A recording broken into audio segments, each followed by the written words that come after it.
blood on the snow. A woman's scream. A screwdriver driven with such fury that investigators had to collect the evidence from the bushes, and just hours later, a name that shook the entire leadership of the KGB. He wasn't just an officer. He was the man who knew everyone. Their addresses, their covers, their real missions. And he chose to turn against the system. For love. For revenge. For the feeling that he finally mattered again. You'll learn how an ordinary lieutenant colonel managed to dismantle hundreds of operations, destroy the entire Soviet intelligence network in the West, and sell out his country for less than the price of a fur coat. You'll see how a domestic scandal turned into an international espionage nightmare. And most importantly, you'll hear what he wrote in his final letter before it all ended. Everything you've just heard is only the beginning of the nightmare, where betrayal becomes cold calculation, where love becomes a weapon, and where the end was already written, but no one had read it yet. The crime scene told a brutal story. Champagne bottle, wrench, screwdriver, each weapon marking a different stage of what investigators assumed was a lover's quarrel gone wrong. But Vladimir Vetrov wasn't just any lover. 6 medals decorated his uniform. 15 years of distinguished service in Soviet intelligence.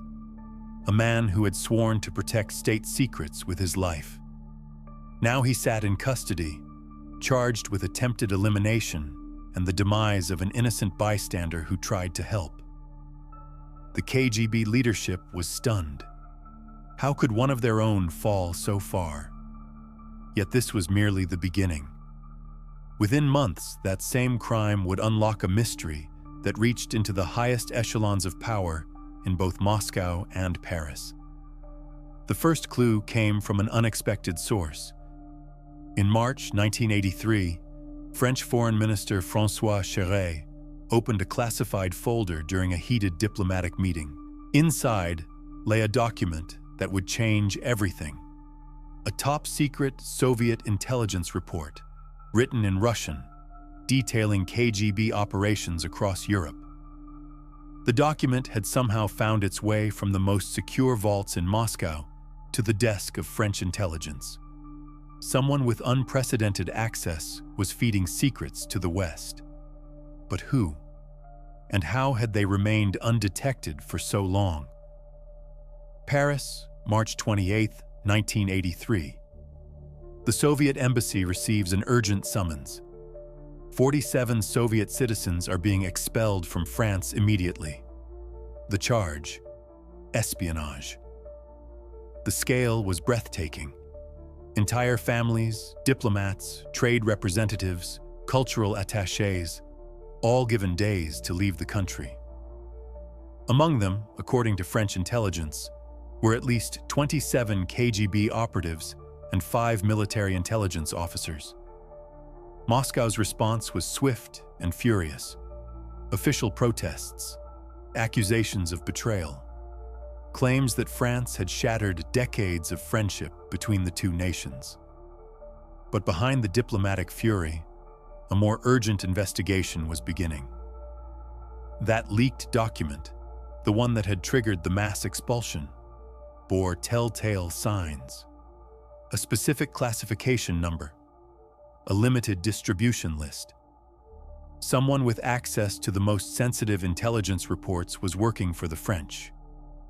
The search began immediately. Every name on the distribution list was scrutinized. Every person with access to that document became a suspect. The investigation would eventually lead them back to that bloody night in Ekaterinovo and to Vladimir Vetrov. What they discovered would reveal not just a spy, but a man whose personal demons had created one of the most damaging intelligence breaches in Soviet history. Soviet counterintelligence faced a puzzle with deadly implications. The leaked document was authentic, no question about that. But tracking its source meant examining everyone who had touched it, worked with it, or even knew it existed. The list was small but significant. Senior analysts, department heads, officers with decades of experience, men who had devoted their lives to protecting Soviet secrets. Among them, one name stood out with disturbing relevance. Vladimir Vetrov had worked with that document, had access to it, had been present when it was distributed, and now he sat in a prison colony, serving 15 years for attempted elimination and the demise of an innocent man. Coincidence? The investigators thought not. They began re-examining everything about Vetrov's case, his behavior during interrogation, his eagerness to confess to the original crime, his strange insistence that everything had been a crime of passion, nothing more. Was he hiding something deeper? Something that made attempted elimination seem like the lesser of two evils? Among his confiscated possessions, they found a portable camera. In the original investigation, it had seemed irrelevant. But now, with suspicions of espionage swirling, that camera took on new significance. Why would a KGB analyst need a portable camera? What was he photographing? And why had he been so desperate to avoid deeper scrutiny that he'd confessed to a crime that carried the penalty of execution? The investigation was about to uncover a double life that had been hidden in plain sight for years. Meanwhile, in a prison colony in Irkutsk, Vetrov was writing letters to his wife. Each one was carefully censored, but they revealed a man consumed by contradictions. He wrote about remaining honest, direct, and idealistic, about his love for his country, about their happy past when they were ready to fight for the motherland. But investigators noticed something else in those letters: references to his time abroad, nostalgic mentions of foreign friends, and in one letter, a seemingly innocent request to his brother-in-law, the popular singer Lev Barashkov, to let his French friends know where he was. The request seemed harmless: a man in prison, isolated from the world, wanting to maintain contact with old colleagues. But for counterintelligence officers, it was a red flag. Why would a convicted criminal want foreign contacts to know his location? What was he hoping to achieve? The pieces were beginning to form a disturbing picture. A KGB officer with access to classified documents, a portable camera, secret meetings with the wife of a French military attaché, financial difficulties, personal crisis, and now, from prison, attempts to contact foreign nationals. The investigation was about to reveal that the crime in Ekaterinovo was not the beginning of Vetrov's story, but its violent conclusion. The man who rode the special bus to KGB headquarters each morning seemed unremarkable. Colleagues described Vetrov as athletic, somewhat simple, not particularly charismatic. He lived in a prestigious apartment on Kutuzovsky Prospect, just 300 meters from where Soviet leaders Brezhnev and Andropov resided. His wife Svetlana worked as a tour guide at the Borodino Panorama Museum. Their son studied in Moscow. By all appearances, they were a successful Soviet family. But appearances can deceive. The marriage was fracturing, constant arguments, accusations of infidelity. Friends later recalled the tension that seemed to follow Vetrov everywhere. His wife had confronted him about being seen with other women. His explanations grew increasingly strained. Then came the revelation that changed everything. During questioning, witnesses identified a photograph: a French woman, Madeleine Ferret, wife of the French military attaché.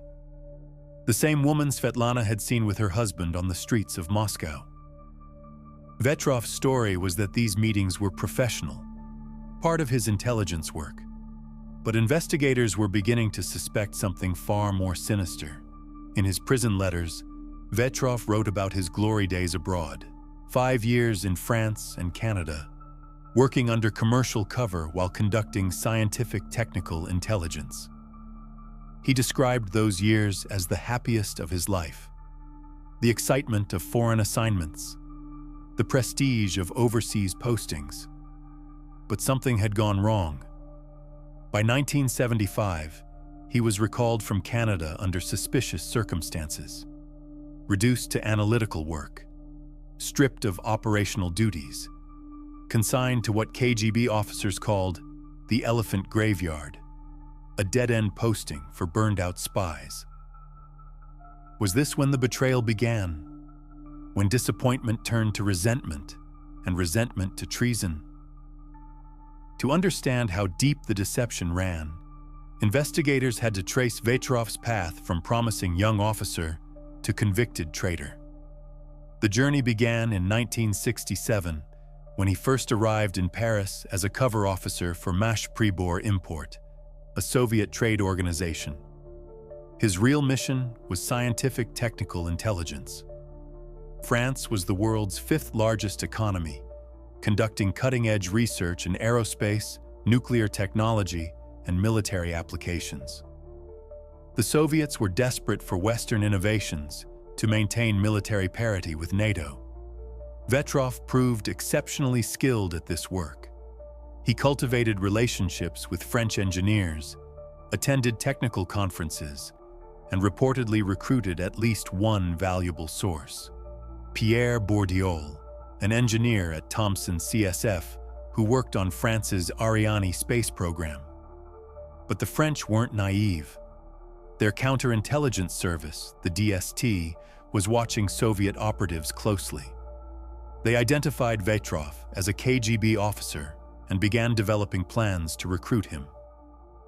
The approach never materialized. Vetrov was rotated back to Moscow before they could make their move. His next assignment came 4 years later. Canada. Another scientific technical posting. Another chance to prove his worth. But this time, personal greed derailed his career. The Vetrov family had brought jewelry from Moscow to sell in Canadian shops for extra income. When one store was robbed, police documentation revealed the Soviet family's illegal commerce. Canadian authorities notified the Soviet embassy, and Vetrov was recalled in disgrace. The incident ended his operational career. No more foreign postings, no more prestige assignments. Just analytical work in a windowless office, processing reports from agents he would never meet, operations he would never conduct. For a man who had tasted the excitement of international espionage, the transition was devastating. Colleagues noticed his increasing bitterness, his tendency toward depression, his growing alcohol consumption. The golden boy of scientific technical intelligence had become a bitter middle-aged bureaucrat. But he still had one asset that would prove fatally valuable: access to classified information. In his analytical role, Vetrov read reports from KGB stations worldwide. He knew the names of officers, their assignments, their operational methods. He understood the structure of Soviet intelligence better than almost anyone, and he was angry enough to do something about it. The investigation revealed a man consumed by middle-aged crisis and professional disappointment. Vetrov had been passed over for promotion repeatedly, 7 years at the same rank. His foreign postings were over. His marriage was collapsing. Then came Lyudmila, a younger woman who worked in the same building, a secret affair that initially brought excitement back to his life. But she wanted more than secrecy. She wanted commitment, gifts, a future together. Vetrov had no money for expensive presents, no prospects for advancement, no way to support the lifestyle his mistress expected. The pressure was becoming unbearable. French intelligence had been watching him for years. They knew about his personal problems, his financial difficulties, his growing desperation. When he finally reached out, through intermediaries, through coded messages, they were ready. The meetings began in 1981. Madeleine Ferré, using her diplomatic immunity and her husband's military position, became Vetrov's handler. The arrangements were almost comically simple. Identical bags exchanged at Moscow's Cheremushkinsky market, documents copied overnight, returned the next day. But the intelligence was extraordinary. Vetrov was photographing entire operational files, names of 422 KGB officers working under diplomatic cover worldwide, internal reports, correspondence between headquarters and field stations, classified decisions from the highest levels of Soviet government. Some documents bore the personal annotations of KGB Chairman Andropov himself. For 11 months, the operation continued. 12 meetings. Over 4,000 classified documents passed to French intelligence.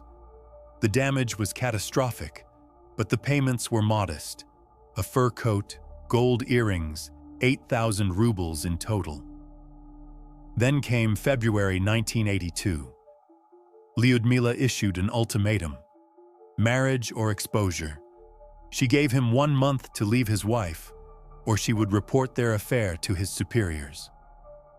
For a KGB officer already committing treason, exposure would mean not just professional ruin, but execution. Vetrov saw only one solution.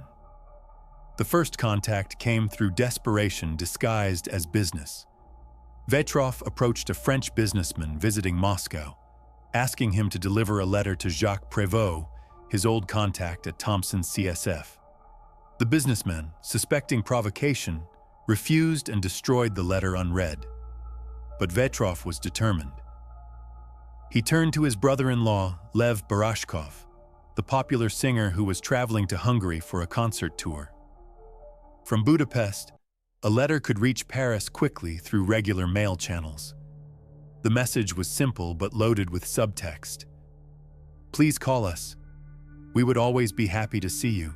I have something important to discuss. This is a matter of life and death."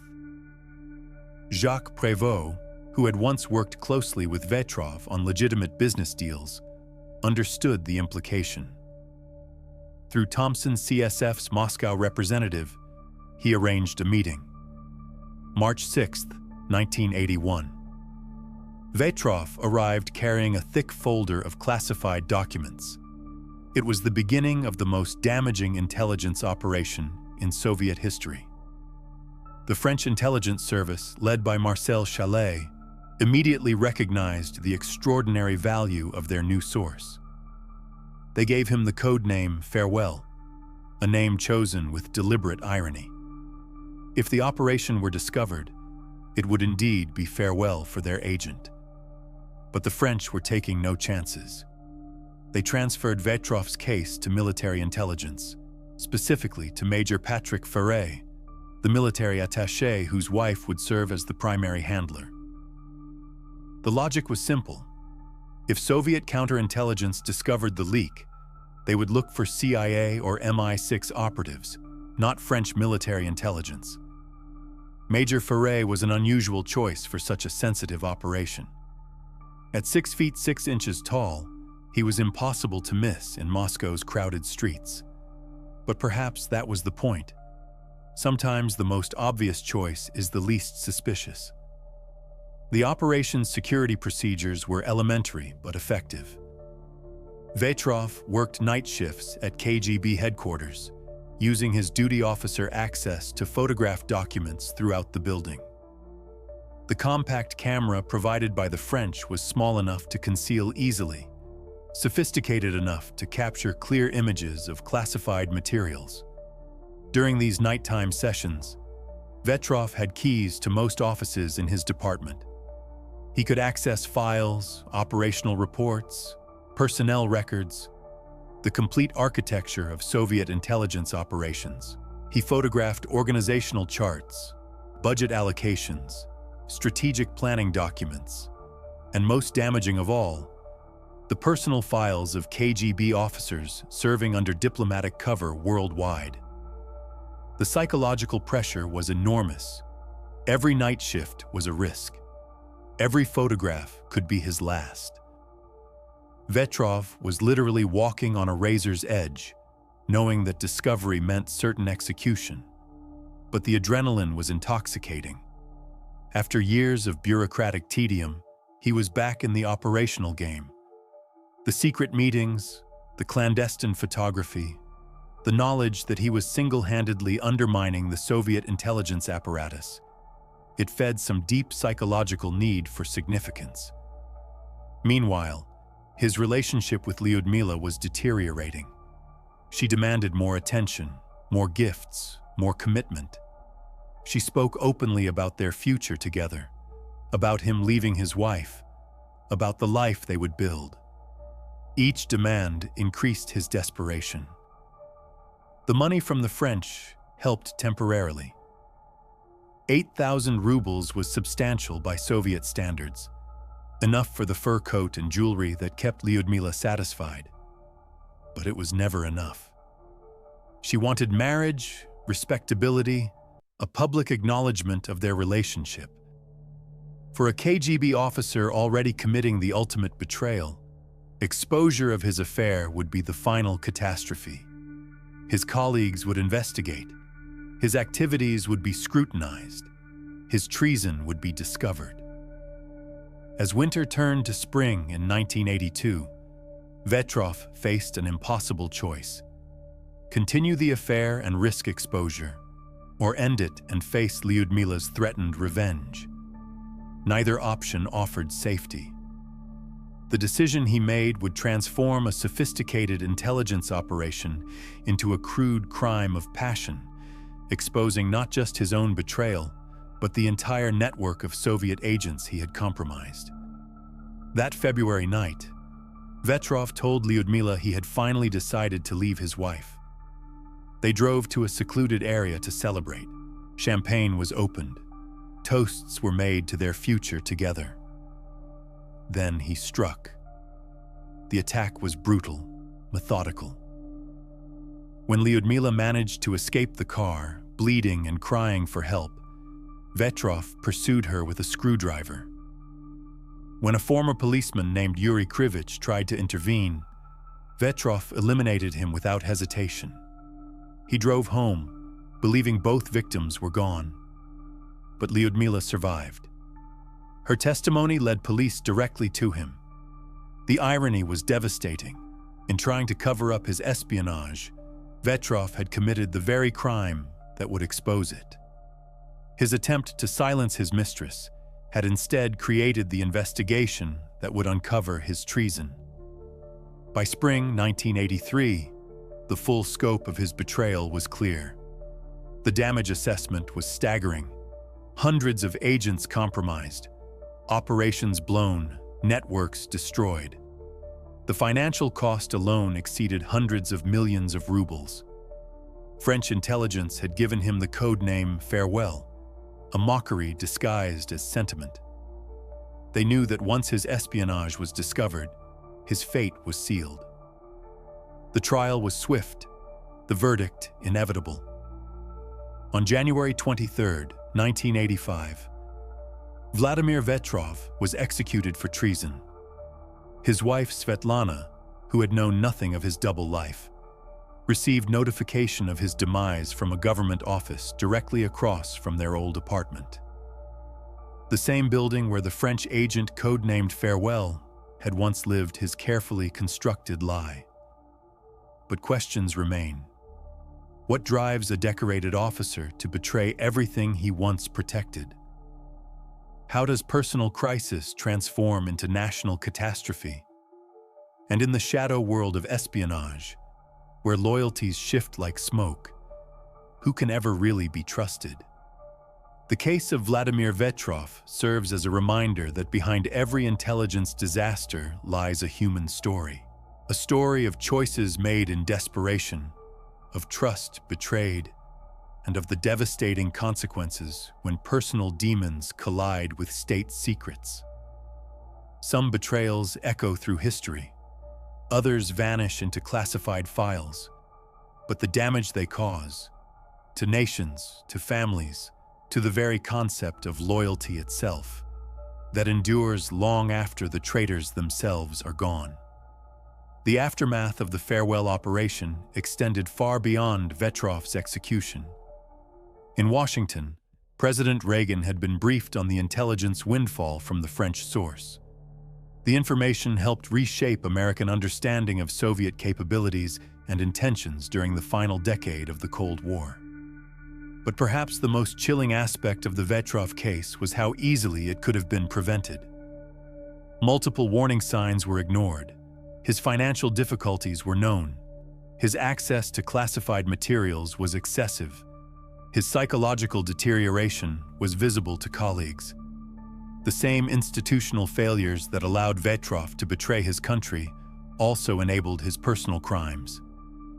Had the KGB been more attentive to the welfare of its officers? Had there been better psychological screening? Had the warning signs been heeded? Both Yuri Krivich and the Soviet intelligence network might have survived. In the end, Vetrov's story illuminates the human cost of espionage, not just for the agents and their targets, but for the ordinary people caught in the crossfire. A former policeman trying to help a woman in distress, a wife learning that her husband was not the man she thought she knew, children growing up with the knowledge that their father was a traitor. The French operation succeeded beyond their wildest expectations. 4,000 documents, hundreds of agent identities, strategic insights that would influence Western policy for years to come, all obtained for the price of a fur coat and some jewelry. But success in intelligence work is often measured in human wreckage. Vladimir Vetrov destroyed his family, his country's security, and ultimately himself. The man who had once been ready to tear his throat out for the motherland became its most damaging betrayer. His final letters from prison spoke of remaining honest and idealistic despite everything. Perhaps he genuinely believed that his treason served some higher purpose. Perhaps he convinced himself that the Soviet system deserved his betrayal. Or perhaps in the end, he was simply a man who lost his way and took hundreds of innocent people with him. The farewell operation officially ended with Vetrov's execution in 1985, but its effects rippled through the intelligence world for decades. Trust, once broken, is not easily restored.